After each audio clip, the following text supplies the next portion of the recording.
Perpanjangan PPKM yang diumumkan Presiden Senin malam dituangkan lebih detail oleh Menteri Dalam Negeri Tito Karnavian.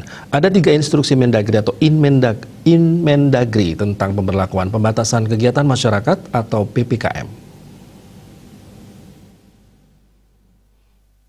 Kepala Pusat Penerangan Kemendagri, Beni Irwan, dikutip dari kantor berita Antara menyebutkan, 3 Inmendagri itu yakni Inmendagri 35/2021, Inmendagri 36/2021, dan Inmendagri 37/2021.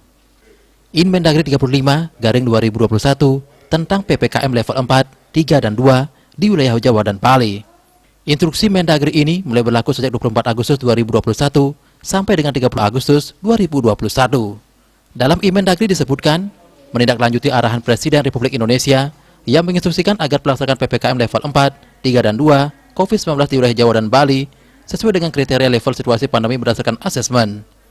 Kemudian Inmendagri 36/2021 merupakan instruksi tentang pemberlakuan PPKM level 4 di wilayah Sumatera, Kalimantan, Sulawesi, Nusa Tenggara, dan Papua. Instruksi Mendagri itu mulai berlaku sejak 24 Agustus 2021 sampai dengan 6 September 2021. Penetapan level wilayah pada instruksi tersebut berpedoman pada indikator penyesuaian upaya kesehatan masyarakat dan pembatasan sosial dalam penanggulangan pandemi COVID-19 yang ditetapkan oleh Menteri Kesehatan. Berikutnya Inmendagri 37/2021 mengatur tentang penerapan PPKM level 3, 2, dan 1.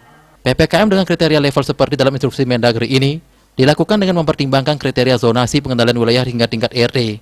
Dan kriteria level wilayah ditentukan berdasarkan asesmen sesuai dengan pedoman yang ditetapkan oleh Menteri Kesehatan. Instruksi Mendagri 37/2021 ini juga mulai berlaku sejak 24 Agustus 2021 sampai dengan 6 September 2021. Bali Pos melaporkan.